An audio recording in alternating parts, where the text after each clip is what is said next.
안녕하세요. 제가 아주 재미난 이야기를 들고 청취자 여러분을 찾게 되어 진심으로 신이 납니다.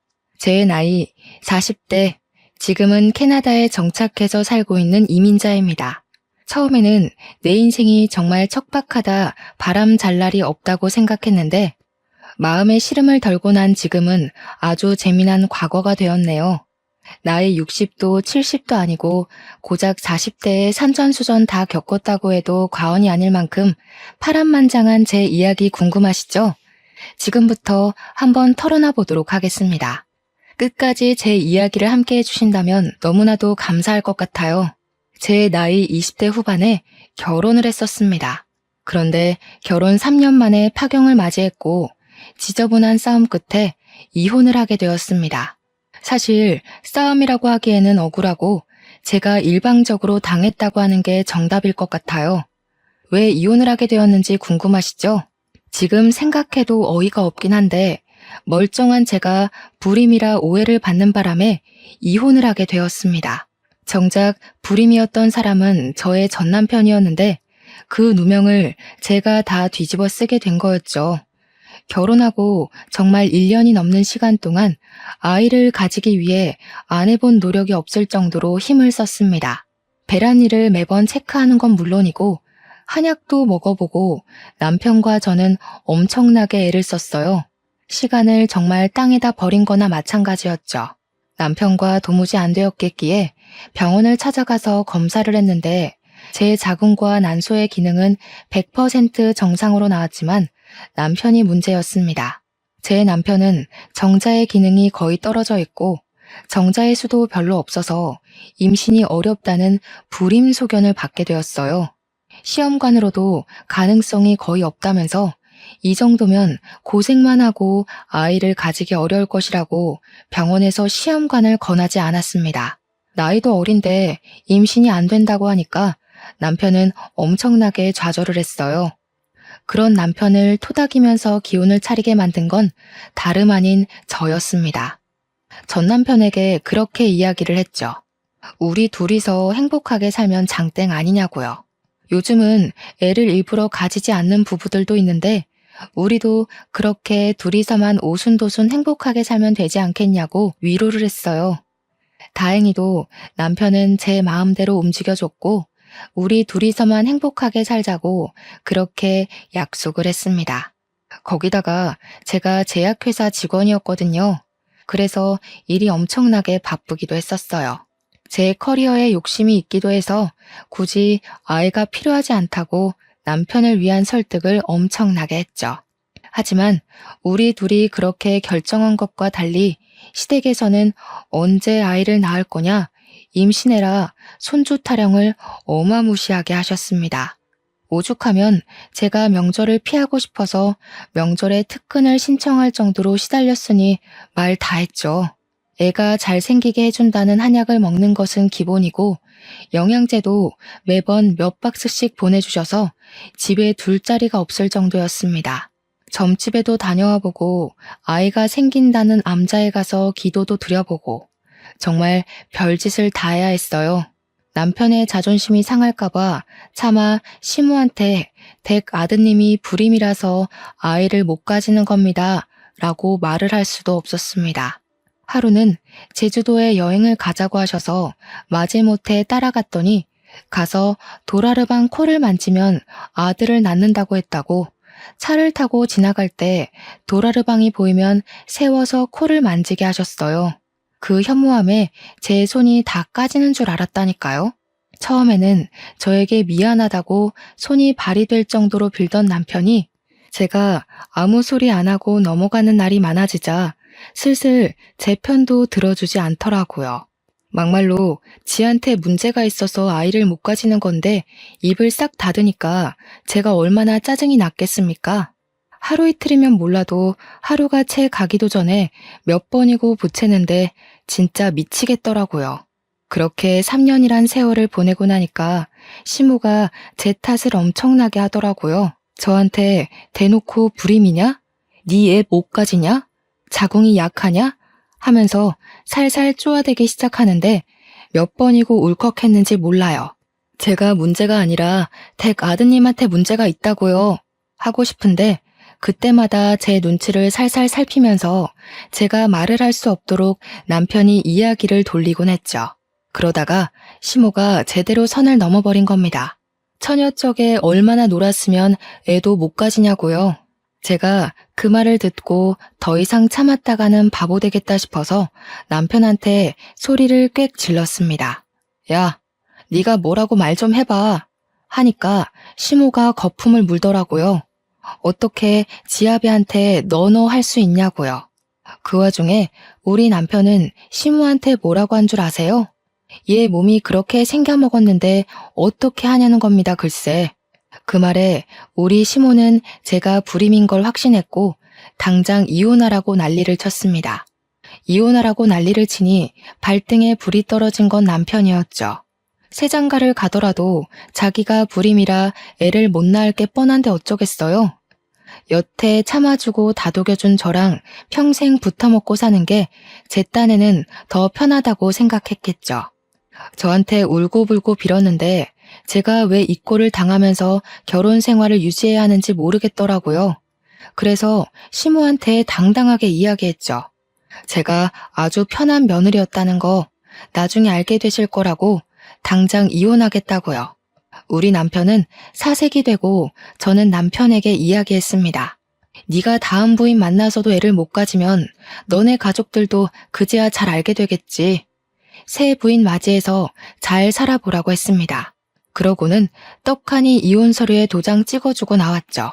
저랑 이혼하고 6개월 만에 전 남편은 선을 봐서 다른 여자랑 결혼을 하긴 했다고 하던데 그 여자랑도 결국 애 못 가지고 불임인 거 까발려졌더라고 하더라고요. 저한테 조금만 참아주지 그랬냐고 연락이 오긴 했었는데 어이가 없어서 쌍욕 한번 시원하게 박아주고 차단해버렸습니다. 여기까지도 엄청 재미있으셨죠? 그런데 제가 진짜 하고 싶은 이야기는 이게 끝이 아닙니다. 저는 이혼을 한 이후에도 여전히 제약회사에 잘 근무하면서 바쁜 일상을 보내고 있었습니다. 제가 이혼했다는 이야기를 제 입으로 떠벌리고 다닌 적은 없었지만 소문으로 은근히 퍼지더라고요. 잘 끼고 다니던 결혼 반지를 빼고 다니면서 사람들이 힐끗힐끗 제 손을 관찰하기도 했고요. 해외 부서로 발령받고 싶어서 발령 신청을 냈었거든요. 그러다 보니 주위에서 암암리에 제가 이혼했다는 소식이 퍼진 것 같더라고요. 하루빨리 해외 근무지에 발령받고 싶었지만 대기도 길고 조건이 좋은지라 몇 년이 걸릴 수도 있다고 하더라고요. 좀 아쉽긴 했는데 실적을 빨리 채우고 근무만 성실하게 해도 자리가 빨리 나올 수 있다고 포기하지 말라는 상사의 말에 대기를 걸어두었습니다. 아무튼 제가 해외 발령 신청했다는 쐐기까지 박아지자 사람들이 그제야 남편은? 하고 물어보더라고요. 그래서 그냥 이혼했어 하고 말했는데 말이라는 게 그렇게 빨리 퍼지는 줄 몰랐습니다. 반나절 만에 회사 사람들 대부분이 제가 이혼했다는 소식을 전해 들었더라고요. 그러던 어느 날 옆옆 부서에 있던 돌싱남이 저랑 별로 친하지도 않은 사람인데 대뜸 이혼했어요? 하고 물어보는 겁니다. 이건 무슨 개똥 매너인가 싶어서 무슨 상관이시죠? 이렇게 대답을 했더니 머리를 긁적이더라고요. 제가 너무 직설적으로 물어봤죠? 하면서 회사에 돌싱 모임이라는 게 있는데 거기에 들어올 생각 있냐고 물어보더라고요.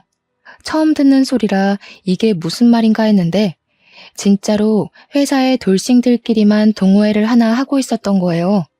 돌싱인 사람들끼리 모여서 건전한 취미 생활을 하는 모임인데 신작 영화가 나오면 3, 4, 5 모여서 같이 보러 가기도 하고 맛집 탐방도 한대요. 술을 잘 마시는 사람들끼리는 술을 마시고 술을 못 마시는 사람들은 커피를 마시면서 이혼에 대한 고찰을 나누는 모임이라는 겁니다. 근데 이야기를 듣기만 했는데도 너무 재밌을 것 같은 거예요. 다른 사람들은 무슨 이유로 이혼을 했나 궁금하기도 하고 아무튼 호기심에 가입을 하겠다고 했습니다. 돌싱들끼리 모여서 할 말이 얼마나 많겠어요? 첫 모임 날짜가 정해지기를 엄청나게 기다렸습니다. 기대하던 돌싱 모임 약속 날짜가 잡혔고 사람들끼리 만나서 카페에서 팥빙수도 먹고 영화도 보고 노래방도 가고 놀았어요. 처음 만난 자리인데도 정말 어색한 거 하나 없이 다들 잘해주셔서 적응도 금방 했답니다.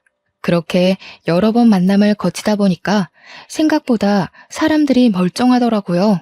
저는 좀 걱정하기도 했거든요. 문제가 있는 이혼 가정도 있을 테니까 그런 영향이 태도에서 나올 수도 있잖아요. 이야기를 들어보니까 대부분 이혼을 할 만해서 했더라고요. 누구는 남편이 도박을 해서 이혼했고, 누구는 마누라가 바람을 피워서 이혼했고, 회사 특성상 야근하는 사람들도 많고, 연구실이 한번 열리기 시작하면 집에 못 가는 일도 수두룩하니까 배우자가 바람난 경우가 꽤 많더라고요. 가정도 돌보지 못하고 더 이상 사랑하지 않아서 이혼했다는 사람들이 대부분이었어요. 그 와중에 제 눈에 딱 한 사람이 밟히기 시작했습니다. 그런데 앞불싸 그 남자가 이혼을 하게 된 이유가 글쎄 고부간의 갈등 때문이었다는 거예요. 와이프랑 시댁 식구들 사이가 걷잡을 수 없이 최악으로 치닫게 되었고 결국 와이프가 이혼 소송을 걸어서 이혼했다고 자기가 죄인이라고 하더라고요. 세상에 이혼 사유 중 최악 중에 최악 아니겠습니까? 막말로 저도 뭐 그런 이유로 이혼을 한 거긴 하지만요. 저는 당하는 입장이었고 저기는 따지고 보면 가해자 입장이나 다름없으니까요. 그래서 저는 저 남자랑은 절대 엮이지 말아야겠다고 생각했습니다. 하지만 사람 마음이라는 게 그렇게 쉽게 정리가 되고 하고 싶은 대로 이루어진다면 제가 하버드를 왜 못 갔을까요? 모임의 횟수가 늘어날수록 제가 속수무책으로 빠져들더라고요. 그런 이유가 다 따라붙는다 해도 남자가 너무 괜찮았어요. 연구실 직원이었는데 정말 똑똑하기도 했고 생긴 것도 냉기가 흐르는 미남 스타일이었다고 할까요? 약간 은퇴 안경이 잘 어울리는 지적인 이미지가 가득한 남자 있잖아요. 너무 제 취향이었습니다. 게다가 이 사람도 은근슬쩍 저한테 관심을 표현하는데 어른들의 썸이라는 게 느껴졌달까요? 몇 개월 동안 모임이 지속되면서 술자리도 몇 번 가지고 했는데 어느 날 제 옆에 앉은 이 남자가 술을 마시고 제 손을 은근히 잡아오더라고요. 그런데 그 온기가 너무 따뜻하고 포근하고 좋은 거예요. 결국 저도 마음을 열고 이 남자의 품속에 빠져들게 되었습니다. 그러면서도 마음 한구석에 고부간의 갈등이라는 단어가 콕 박혀서 빠질 생각을 하지 않았어요. 그래서 솔직하게 돌파를 하기로 마음먹었고 대놓고 이야기를 했습니다. 고부간의 갈등을 이길 자신이 없다고요. 첫 번째 결혼 또한 시어머니의 잔소리에 이혼을 하게 되었고 나는 2번이나 그 지옥을 겪고 싶지 않다고 했습니다. 그러자 저한테 그러더라고요. 자기도 절대 그런 이유로 2번 다신 이혼하고 싶지 않다고요. 자기가 든든한 벽이 되어주고 무조건적인 편이 되어줄 테니 믿어달라고 하면서 결혼을 하자고 했습니다. 제 나이 34살에 저는 바보 같게도 그 남자를 믿고 2번째 결혼을 결심하게 되었죠. 서로 결혼 이야기까지 나온 마당에 말도 안 되는 일이 발생하고 말았습니다. 바로 제가 신청했던 해외 발령이 떡하니 자리가 났다고 연락이 오게 된 것이었습니다. 이걸 같이 가자고 할 수도 없고 기러기 부부를 하자고 할 수도 없는 상황이 되어버린 것이죠. 게다가 예비 신랑은 제약회사의 꽃이라는 연구실에서 재직하는 연구원이었기에 회사의 중요한 재원이었거든요. 근데 예비 신랑도 저에게 수심이 가득한 얼굴로 할 말이 있다고 시간을 좀 내달라고 하더라고요. 오늘이 날이라는 생각이 들어서 이별을 이야기할 생각으로 퇴근 후에 회사에서 조금 떨어진 카페에 나란히 앉아 이야기를 하게 되었습니다. 먼저 이야기를 하겠다고 하더니 저에게 일을 그만둘 생각이 있냐고 물어보더라고요. 저도 제 커리어를 정말 중요하게 생각하고 있었던 터라 그래서 해외 발령을 포기할 수 없었던 거기도 했고요. 그래서 회사를 그만둘 생각은 전혀 없다. 무슨 일이냐 하고 물어보았죠. 그러니까 저한테 사실은 자기가 해외 발령이 났다면서 6개월 뒤에는 캐나다에 가야 한다고 하는 겁니다. 너무 좋은 기회이기도 하고 해외 연구실에서 직접 배울 수 있는 기회라서 절대 포기하고 싶지가 않대요. 근데 저의 발령지도 캐나다였거든요. 예비 신랑에게 이야기를 했어요. 나도 캐나다에 가야 하는데? 오늘 그 이야기 하려고 했어. 하고요. 그러니까 예비 신랑 얼굴이 눈에 띄게 밝아지는 겁니다. 캐나다에 외국 제약회사와 같이 쓰는 협동 연구실이 있거든요. 그 연구실 옆 건물이 우리 캐나다 지사고요. 같이 가면 되는 거 아니냐고, 이게 바로 하늘이 내려준 운명인 것 같다면서 6개월 안에 결혼식을 올리고 캐나다에 가자고 하더라고요. 이별을 생각하고 만나는데 결혼의 급물살을 타게 된 거죠. 그런데 결혼 이야기를 구체적으로 나누고 각자의 집에 이야기를 하기로 했는데 고부간의 갈등이 자꾸 생각나더라고요. 게다가 재혼인데 재혼까지 실패하면 제가 무슨 면목으로 부모님을 뵐 수 있겠어요? 어떻게 해야 할지 고민을 하는 와중에 예비 시댁에서 먼저 저를 보고 싶다고 연락이 왔고 고부간의 갈등을 한번 겪어보자 싶어서 만나러 나갔습니다. 엄청나게 걱정을 하면서 딱 예비 신랑 네 가족을 만났는데 이게 웬걸? 시모에게 문제가 있는 게 아니라 신우가 문제가 있더라고요. 외적인 데서부터 깐깐한 포스가 느껴지는데 얼굴에는 심술이 덕지덕지 붙어가지고 완전 못돼 처먹게 생겼더라고요. 문제는 성격 또한 진짜 못돼 처먹었다는 것이었어요. 시모도 그렇다고 착하고 순한 건 아니었지만 은근히 바보 같은 구석이 있긴 하더라고요. 자기 꾀에 자기가 넘어가는 그런 부류 있잖아요. 저한테 시모랑 신우 둘이서 계속 재혼을 걸고 넘어지는데 자기 아들도 재혼이라는 사실을 까먹은 것 같더라고요. 그것도 고부간의 갈등으로 이혼을 하게 된 거였는데 뭘 믿고 자꾸 저한테 재혼 들먹이는지 어이가 없었습니다. 대놓고 물어본 건 아니고 은근히 돌려서 물어보니까 예비 신랑의 전부인이 악기를 다루던 사람이었다고 하더라고요. 할 줄 아는 게 피리 부는 거밖에 없었다면서 그걸로 괴롭혔다고 신우가 자랑스럽게 이야기를 하더라고요. 전부인네 집이 꽤 부잣집이었다는데 살림 하나하나 트집 잡으면서 괴롭히니까 못 버티고 이혼하자고 한 거죠.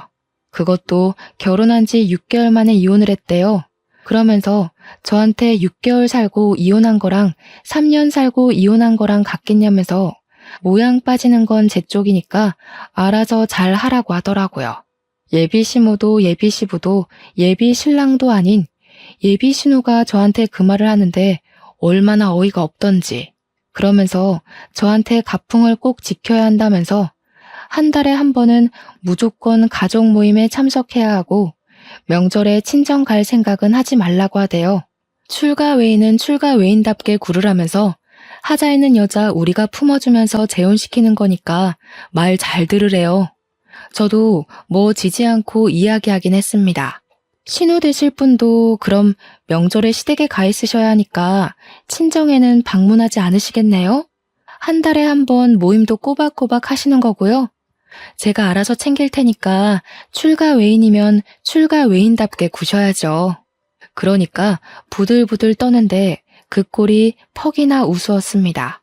예비 신랑도 저한테 말 잘했다면서 누나가 뭔데 우리 결혼에 감나라 배나라 하냐고 신경 쓰지 말라고 하더라고요.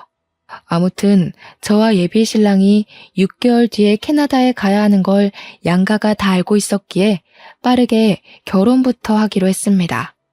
재혼이기에 식도 간단하게 가족들끼리 올리기로 했고 혼인신고는 비자 문제가 걸려 있어서 먼저 하기로 했죠.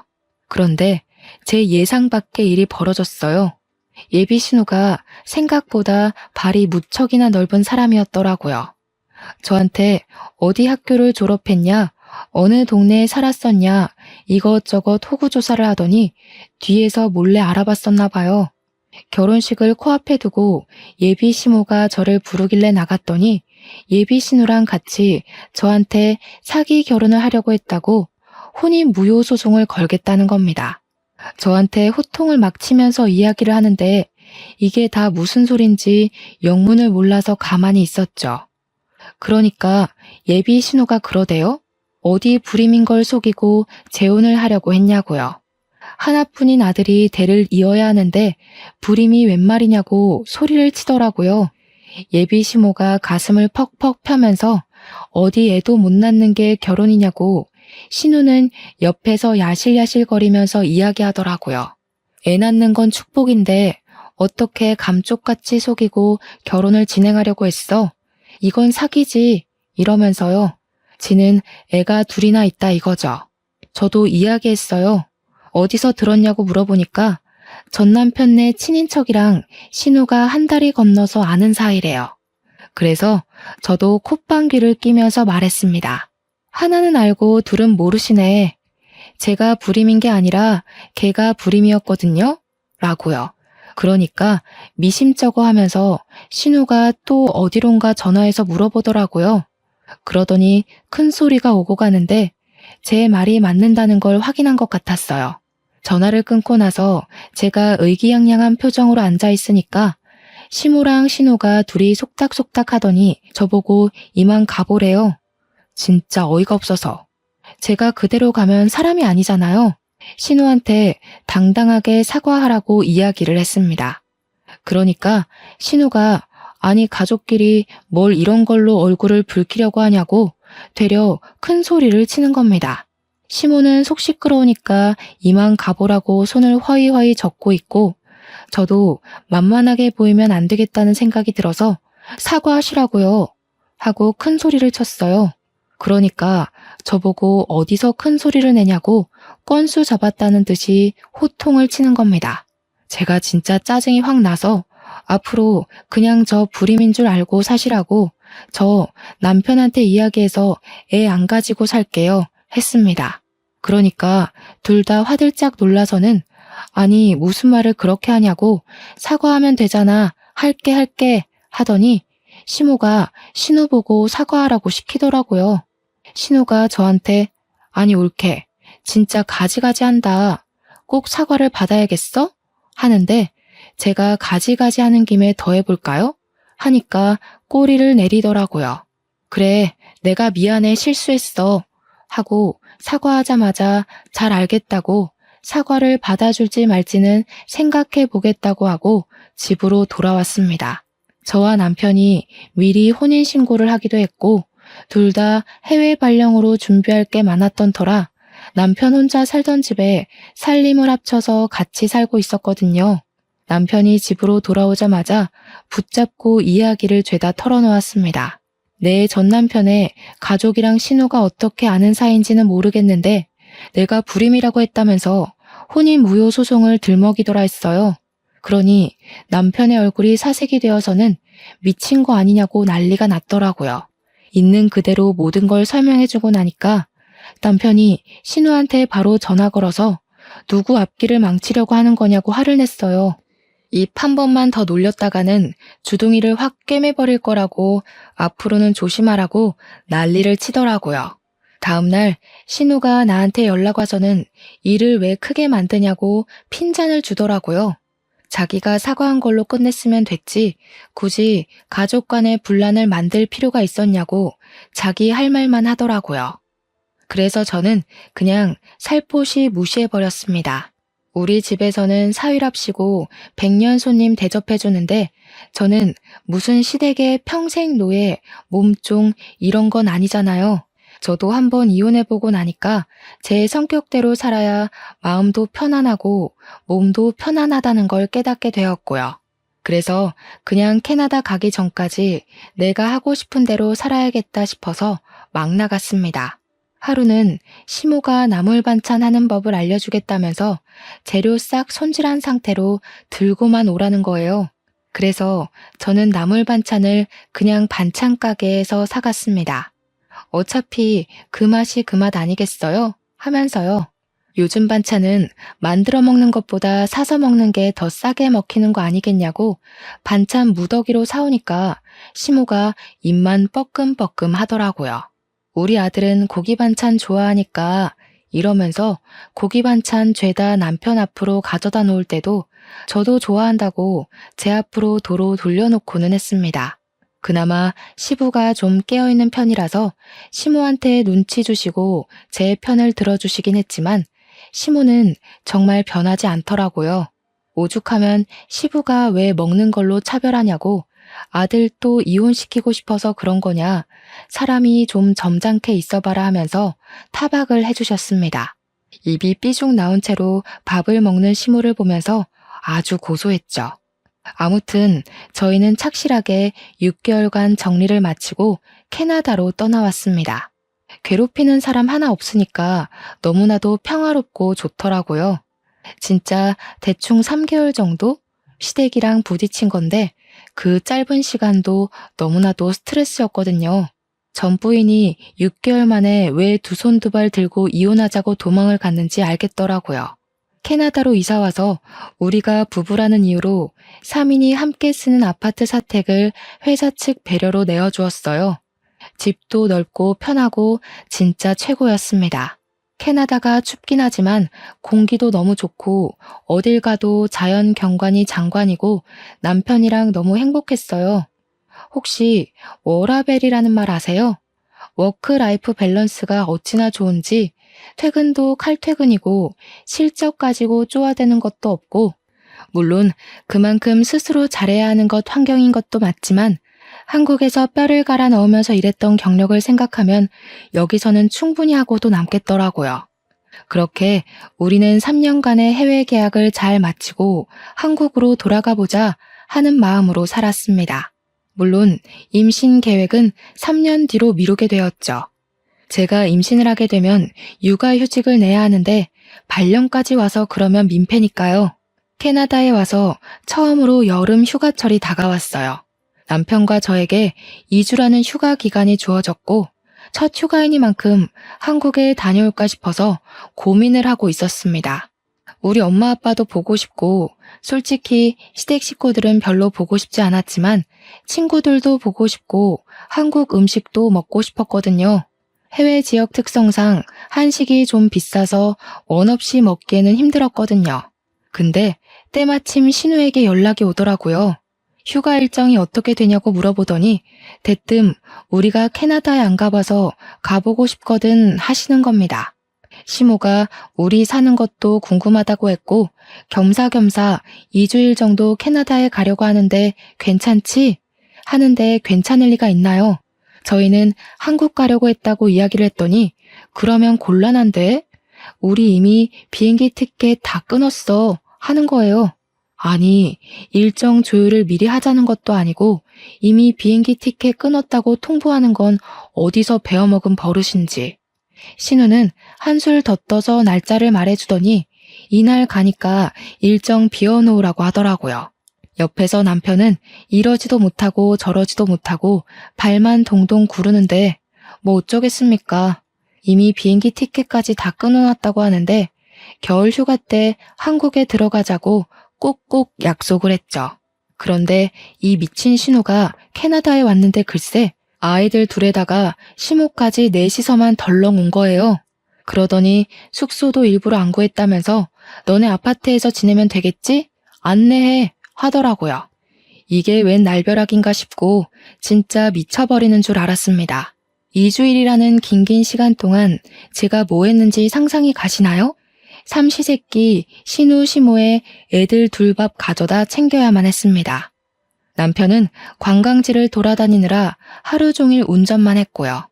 무려 2주일이나 얻은 휴가인데 남편과 둘이 보낼 시간이 단 1시간도 없었다면 믿어지십니까? 진짜 휴가 날짜 꽉 채워서 왔더라고요. 여기가 밴쿠버인데 토리노에 가고 싶다고 하지를 않나. 로키 산맥을 꼭 보고 가야겠으니 운전을 하라고 하질 않나. 여기서 20시간을 운전해야 갈 수 있거든요. 어디서 유명하다는 관광지는 죄다 알아오긴 했는데 우리 집에서의 거리는 전혀 생각하지 않은 관광지들이었습니다. 남편이랑 저랑 거절하는 것도 하루 이틀이지 정말 2주일 내내 지옥 같은 시간을 맛봐야 했어요. 그것뿐이면 제가 말을 하지도 않죠.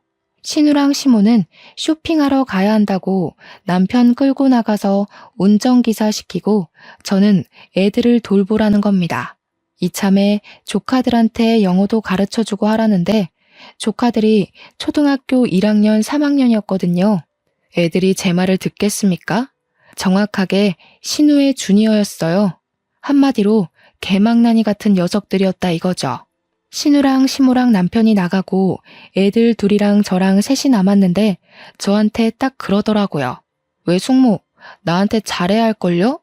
저한테 잘 안 하면 할머니가 잔소리할 거니까. 우리 엄마도 워낙 극성 맞잖아요.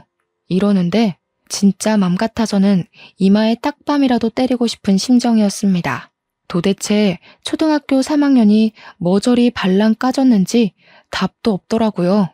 그러더니 저한테 떡볶이가 먹고 싶으니까 당장 떡볶이를 만들어 오라는 거예요. 여기가 무슨 슈퍼에서 떡을 파는 것도 아니고 떡을 어디서 구해온다는 말입니까? 둘째 조카는 왜 숙모 저랑 말타기 놀이에요. 빨리 엎드려요. 이러고 있고 진짜 죄 없는 남편 멱살 잡을 뻔했습니다. 우리 친정 부모님도 사위 불편할까봐 캐나다 놀러 오겠다는 소리 한 번 없으신데 해도 너무하잖아요. 아무튼 쇼핑 나간 셋이서 저녁까지 먹고 들어오겠다고 하면서 저보고 애들 밥 좀 잘 챙겨주라고 신우가 신신당부를 하대요. 짜증나서 라면 끓여 먹었습니다. 그랬더니 집으로 돌아와서는 외숙모식이나 돼서 스테이크 구워줄 생각은 안 하고 라면이나 먹인다고 지랄지랄을 하더라고요. 제가 너무너무 빡이 치잖아요. 집에서 노는 사람도 아니고 나도 일하는 사람이다. 겨우 받은 여름 휴가인데 누구 뒤치다꺼리를 하는 거냐고 했죠. 신우한테도 대놓고 이야기를 했어요. 여기 와서 쇼핑하는 데만 돈 썼냐고요. 애들 데리고 나가서 스테이크를 사 먹이라고 했죠. 우리도 좀 사주고 하라고 여기 와서 숙소 제공하고 관광지도 다 모시고 다녔는데 수고비는커녕 기름값이라도 준 적 있냐고요. 그랬더니 시모가 가족끼리 뭘 그리 계산적으로 나오냐고 애들이 라면 먹으면 몸에 안 좋으니까 하는 소리지 하는 거예요. 그래서 저도 몸보신하고 싶으니까 몸에 좋은 것 좀 사오시라고 했죠. 그렇게 열이 뻗치는 2주일을 보내고 남편이 신우랑 시모한테 신신당부를 하더라고요. 다음 휴가 때부터는 우리가 한국에 나갈 예정이니까 절대로 캐나다 올 생각하지 말라고요. 여기 회사 사택이라 이렇게 많은 사람들이 묵는 것도 당연히 안 되고 시끄럽게 굴면 안 된다고 조카들 때문에 아랫집에서 항의도 들어왔다고 살벌하게 이야기를 했습니다. 이러면 인사고과에 문제 생겨서 승진도 못할 거고 아들 회사 잘리는 거 보고 싶냐고 하니까 시모가 마지못해서 알겠다고 하더라고요. 신우는 세상 빡빡하게 군다고 대기업 너만 다니냐고 구시렁거리는데 신우네는 대기업 다니는 사람 없거든요. 겨울 휴가 때는 일정을 미리 공유하지 않기도 했고 남편이 했던 말이 있어서 그런지 캐나다에 오겠다는 소리가 없더라고요. 그래서 준비했던 대로 한국에 나가서 국내 여행을 쭉 돌았습니다. 시댁에는 딱 하루만 갔고 남편이랑 둘이 제주도도 다녀오고 친정에서도 며칠 쉬고 친구들도 만나고 했어요. 시모만 우리 아들 한국 왔는데 왜 이렇게 얼굴 보기가 힘드냐고 우는 소리를 했는데 남편이 쉬러 온 거니까 집에 안 갈 거라고 못을 박더라고요. 그래도 마음에 걸리긴 했는지 혼자 시댁에 하루 갔다 오더니 저한테 안 따라가길 잘했다고 하대요. 시모가 며느리 일 시키려고 잔뜩 준비를 해놨더래요. 제가 안 가서 신우랑 시모가 일 다 했다면서 다음에도 가지 말라고 하더군요. 겨울을 한국에서 잘 보내고 다시 캐나다로 들어와 회사 일에 치여 엄청 바쁘게 지냈습니다. 그렇게 또 여름 휴가가 왔는데 남편이 이번에는 미국으로 가서 휴가를 보내고 오자고 하더라고요. 그런데 아니나 다를까 신우한테서 연락이 오더라고요. 이번 여름 휴가는 언제냐고요. 저희 미국 갈 거예요 하고 이야기하니까 그러면 곤란한데 이러더니 우리 애들 좀 보내려고 했다고. 캐나다에서 영어 배우면 좋잖아. 아니면 미국으로 보낼까? 데리고 좀 갔다 와 하는 겁니다. 한 달 정도 보낼 테니까 케어 좀 부탁한다고 하는데 남편이 전화를 빼앗아 말했어요. 우리 휴가 2주일밖에 안 되고 미국 갈 건데 무슨 한 달 동안 보내겠다는 미친 소리를 하고 있냐고 했죠. 그러니까 신우가 뻔뻔하게 우리 애들 다 커서 밥만 잘 챙겨주면 되니까 미국은 다음에 가라는 거예요. 남편이 보내기만 해보라고 공항에서 국제미아되는 꼴 보고 싶으면 그렇게 하라고 했더니 신우가 가족끼리 너무하다고 난리더라고요. 그렇게 여름 휴가는 남편과 저와 둘이서 미국 여행을 잘하고 돌아왔습니다. 캐나다도 좋은데 미국도 진짜 좋더라고요. 그 다음 휴가 때 진짜 진상 신우의 제대로 된 모습을 볼 수 있었습니다. 이번에는 신우도 작정을 했는지 갑자기 연락이 와서는 우리 애들 내일 캐나다 들어가니까 공항에서 픽업 좀 하라는 거예요. 제가 놀래서 애들끼리 온다고요? 했더니 다 컸으니까 상관없다고 밥 잘 챙겨주고 숙제 좀 도와주고 영어 공부도 시켜줘 하고는 끊더라고요. 남편이 열받아서 계속 전화를 걸었는데 그 뒤로는 아예 남편 전화도 제 전화도 수신 거부를 했는지 받질 않았습니다. 남편이 찜찜하니까 어쩔 수 없이 공항에 나갔는데 진짜로 몸만한 캐리어 2개를 질질 끌고 조카들 2명이 덜렁 캐나다에 온 거예요. 남편이 너네 언제 돌아가냐고 물어보니까 한 달 뒤에 간다고 하더래요. 숙제에 영어책에 한아름 짐을 들고 왔는데 제가 이걸 다 언제 하냐고 물어보니까 외숙모랑 하면 된다던데요? 하고 있더라고요. 진짜 한 달 동안 제가 애들 수발을 다 들었는데 진심으로 아이 낳는 게 왜 축복인지 모르겠더라고요. 초등학교 2학년, 4학년이 제 말을 들어줄 리도 만무하고 죽는 줄 알았습니다. 애들은 햄버거 먹고 싶다, 피자 먹고 싶다 난리도 그런 난리가 없는데 진짜 애들 손에 $100 한 장도 안 쥐어 보냈더라고요. 그러면서 첫째 조카가 뭐라는 줄 아시나요? 엄마가 메이플 시럽을 사오라고 했다며 사흘 목록을 적어줬다고 종이를 건네더라고요. 무슨 캐나다 화장품에 생필품에 조미료에 많기도 더럽게 많더라고요. 애들한테 웃으면서 돈은 가지고 왔냐고 물어보니까 외숙모가 사줄 거라고 했어요 하는데 진짜 신우 머리채 잡고 싶었습니다. 그래서 그냥 저도 될 대로 되라 하고 하나도 안 사줬어요. 남편도 열받았는지 왜 그런데 우리 돈 쓰냐고 사주지 말라고 했고요. 그런데 애들 밥을 굶길 수는 없지 않겠어요? 그래서 밥만 정말 덜렁 해줬습니다. 저희도 한 달 내내 휴가를 받을 순 없어서 출근을 해야 했거든요. 출근할 때는 애들한테 알아서 집 보라고 그러고 나갈 수밖에 없었죠. 근데 집에만 돌아왔다 하면 집이 개 난장판이 되어 있는 거예요. 자기들끼리 뭐 해먹겠다고 난리를 친 건지 하루는 주방이 완전 밀가루 범벅이 되어 있었습니다. 화가 나서 너네 이게 다 뭐 하는 짓이니? 하고 소리를 치니까 쿠키 좀 구워 먹어볼까 했다고 유튜브 보면 다 나온다고 당당하게 말하는데 아이고 두야. 너네가 다 치우라고 청소하는 법도 유튜브 찾으면 나온다고 했더니 조카애가 울면서 신우한테 고자질을 하더라고요. 외숙모가 구박해서 여기서 더는 못 지내겠다고 했는지 신우가 난리를 치는데 그 엄마의 그 딸이더군요. 결국 난리치는 신우 목소리 듣기 싫어서 남편에게 토스했죠. 그랬더니 남편도 쌓아둔 게 많았는지 신우한테 진짜 분노의 지랄을 하더라고요. 애들한테 돈 한 푼 안 주고 캐나다까지 보내는 건 어디서 배워먹은 진상짓이야? 자기들이 집 난장판 만든 건 생각도 안 하고 누구 보고 치우라고 고자질을 해대고 앉았어? 애들이 뭘 보고 자랐으면 가정교육이 이따위겠냐고. 진짜 쪽팔린 줄 알아. 조카들도 남편이 화내는 걸 처음 본 건지 잔뜩 쫄아서는 그 뒤로 착실하게 공부만 하더라고요. 그 다음부터 신우가 휴가 때 애들을 캐나다에 보내겠다는 소리도 쏙 들어갔고요. 저희는 3년 동안의 해외 발령을 무사히 마치고 한국에 돌아가게 되었는데 그즈음 제가 임신을 하게 되었어요. 만삭 때 육아휴직을 내기로 해서 임신 중에도 일을 하고 있었죠.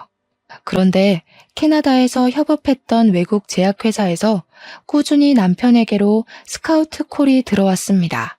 우리 남편의 연구가 마음에 들었다고 연봉 협상도 원하는 대로 해주겠다고 하는데 한국 생활보다 캐나다 생활이 좋았던 터라 고민이 되더라고요. 그래도 일단 임신 중이니까 조금 더 고민을 해보기로 했어요. 애 키우기는 한국만한 곳이 없으니까요. 아무튼 한국에서 살 집은 친정 옆으로 정했습니다. 제가 임신을 했다는 게 크게 작용해서 친정 근처로 온 건데 시댁에서 난리가 난 거예요. 시댁 근처로 와야지 우리 아들을 엄한데 뺏기게 생겼다고요. 남편은 시댁 근처 가면 피곤해진다고 싹 무시했어요. 그렇게 임신 18주쯤 되었을 때 일이 터지고 말았습니다. 시무랑 신우가 마사지를 가야겠다면서 저에게 애들을 봐달라고 하더라고요. 애들도 초등학교 6학년, 4학년이었으니까 대충 숙제만 시키면 된다고 하길래 알겠다고 했죠. 근데 제가 임신을 하고 나니까 시도 때도 없이 졸린 거예요. 그래서 소파에서 잠시 자고 있었는데 둘째 조카가 숙제 다 했다고 놀아달라고 저를 깨운 거죠. 너무 푹 잠들었던 터라 잠이 덜 깬 상태로 왜 하고 있는데 일어나 보라고 하면서 둘째 조카가 제 배 위로 올라타선 심한 응석을 부렸습니다. 그런데 순간 배가 너무 아파서 눈앞이 핑 돌면서 배가 미친 듯이 땡기고 식은땀이 줄줄 나는 거예요. 30시간 같은 3분이 지났는데 배가 괜찮아지지 않고 점점 뭉치는 느낌이 들고 아랫배가 찢어지는 느낌에 땅바닥에 주저앉고 말았는데 조카 2명이 저를 손가락질을 하더라고요. 와, 아픈 척 지리고 오지고. 이 말을 내뱉는데 순간 눈물이 줄줄 나는 겁니다. 때마침 시부가 집에 왔고 제가 배를 붙잡고 대굴대굴 구르는 걸 보고 급하게 119를 불렀어요. 병원에서 하는 말이 정말 큰일 날 뻔했다고, 아기가 튼튼하고 산모의 자궁이 튼튼해서 버틴 거라고, 하마터면 유산할 뻔했대요. 시부가 열받아서 씩씩거리고 남편도 헐레벌떡 오고 시무랑 신우도 병원에 왔는데 신우가 뻔뻔하게 애들이 장난 좀 쳤다던데 뭘 이렇게 유난이야? 라며 짓거리는 겁니다. 남편이 열받아서 씩씩대는데 옆에 서 있던 시부가 신우 따귀를 확 날려버렸습니다. 너 때문에 귀한 손주 잃을 뻔했는데 어디서 뻔뻔하게 그딴 소리를 짓거려? 뺨 맞은 신우랑 시무랑 둘 다 얼어붙어 있었죠. 엄마고 누나고 꼴도 보기 싫어. 당신네들 꼬락서니 보기 싫어서 우리 이민 갈 거야. 찾아올 생각도 하지 말고 연락도 하지 마. 진즉에 내가 첫 번째 이혼을 했을 때 인연을 끊었어야 했어. 그 말에 시무가 사색이 돼서 아들아 하는데 시부가 당신은 아들이라 부를 자격도 없다고 고래고래 화를 냈어요. 우리 친정 부모님도 소식 듣고 오셔서는 열받아서 시모한테 한 소리 하시더라고요. 도대체 가정교육을 어떻게 시켰길래 줄줄이 집안 망신을 이리도 시키십니까? 2번 다신 우리 딸한테 연락도 하지 마세요. 내가 우리 사위 봐서 참는 겁니다. 시부가 고개 숙이고 죄송하다고 이야기하고 신우랑 시모 보고도 사과하라고 호통을 쳐서 결국 신우랑 시모도 저한테 무릎 꿇고 사과를 했습니다. 아마 우리 부모님이나 시부 아니었으면 사과도 안 하고 뻔뻔하게 굴었겠죠. 물론 저도 그 사과를 받아주진 않았습니다. 결국 안정이 필요하다는 말에 저는 육아휴직을 일찍 쓰려고 했고 남편은 진지하게 이민을 가자고 했습니다. 남편이 연봉이 오를 테니 생활비 걱정은 안 해도 될 것 같다며 캐나다에서 재취업 준비를 하는 게 어떻겠냐고 했어요. 결국 저희는 이민을 결정했고 시부에게만 이야기를 했습니다. 빠르게 한국 생활을 정리하고 남편은 스카우트 제의가 왔던 외국 제약회사에 취직을 했고 저는 출산을 무사히 마쳤답니다. 친정엄마가 캐나다로 오셔서 3개월 동안 몸조리해 주시고 돌아가셨고요. 아이도 꽤 컸고 저는 재취업 준비를 해서 좋은 회사에 취직도 하게 되었습니다. 시모랑 신우는 어떻게 되었냐고요? 그 뒤로 저한테는 물론이고 남편한테까지도 연락을 못하게 되었죠. 남편이 모조리 다 차단했거든요. 근근히 시부를 통해서만 안부를 전하며 살고 있는 중입니다. 여러분도 참고만 살지 마시고 꼭 하고 싶은 말은 다 뱉으면서 삽시다. 제 이야기를 들어주셔서 감사합니다.